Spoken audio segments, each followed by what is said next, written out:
Bien, bonjour à tous et à toutes et bienvenue sur le site donc, du Crésois pour cette information sur l'orientation, le département histoire et tout particulièrement bien sûr pour ma part l'histoire contemporaine.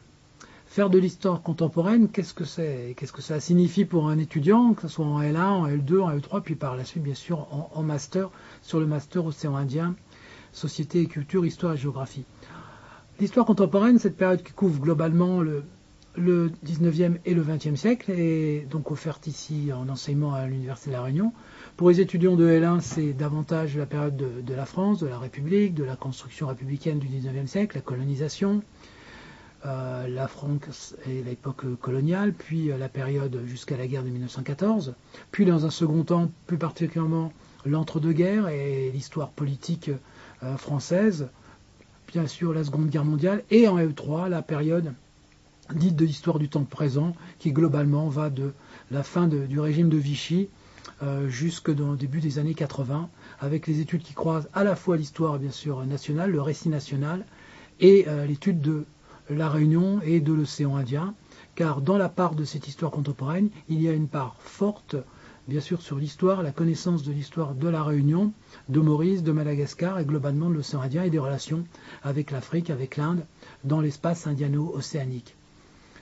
Suivre des cours en histoire et un enseignement en histoire, cela implique bien sûr un engagement de l'étudiant, une assiduité, une présence aux cours magistraux dans les amphithéâtres et bien sûr une présence assidue et un suivi dans les travaux dirigés. Ça signifie aussi des lectures, c'est-à-dire lire fréquemment, de suivre l'actualité de l'histoire dans la presse, dans les médias, lire les livres qui sortent, être très attentif bien sûr à l'ensemble de la bibliographie qui sont proposées par les enseignantes et les enseignants du département d'histoire, pour que vous puissiez ainsi réussir eh bien, ces contrôles continus qui vous sont proposés au cours du premier et du second semestre. Voilà ce que je souhaitais vous dire, bien sûr parce que cette période de l'histoire contemporaine, elle ouvre par la suite vers le master d'histoire que propose l'Université de La Réunion, un master d'histoire autour du centre de recherche sur les sociétés de l'océan Indien, un master à la fois histoire et patrimoine et histoire et politique.